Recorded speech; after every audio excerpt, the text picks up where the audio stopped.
Hello everyone and welcome. It's Nate's Garage here. We're doing an oil catch can install on a GDI engine. You can see this is the PCV hose. Here's a sight glass. This is a 2014 Hyundai Elantra. That's a GT, 2014 Hyundai Elantra GT. And you'll see I have the hoses routed all along here. You'll see hoses going all the way around to the intake manifold, which is right here. Now I use the original hose for the PCV system. This hose is connected in and it adapts down in size. It's bigger right here and then adapts down to a smaller size, so that's why I use the original hose. And you can see I have it right here. If you're wondering why I have those ugly zip ties, is because a car that's under warranty, if you make any changes to it or alter it in any way, you void your warranty. So that's just a quick throw and go. I can just cut it out real quick instead of having to mount these bolts up and having to worry about them noticing where I drilled in it.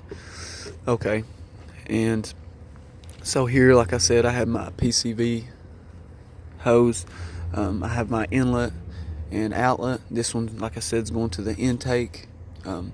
This one comes around and goes to the crankcase. This one goes to the crankcase, and so the gases will pass through here, and here is the PCV valve located in here. It looks like a thread-on fitting, so you could just put a socket on there and just unthread it. I recommend checking it, making sure it works. You can unthread it, just turn it to the left with the socket, take it out, shake it. If it shakes, it's good. That's what the old timers say, but I recommend cleaning it, spraying, some brake clean or something in it. But make sure you take it out. You don't want to spray brake clean inside the crankcase. And then this hose right here will take the gases through it. It'll go around, and I use fuel line hose. If you want to know what size, get back with me and I can tell you.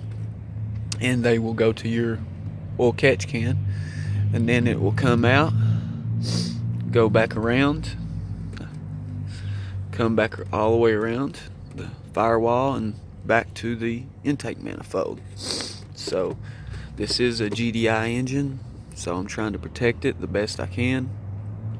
And if there's any questions, just get back with me, let me know. We'll see what we can't do. Thank you very much.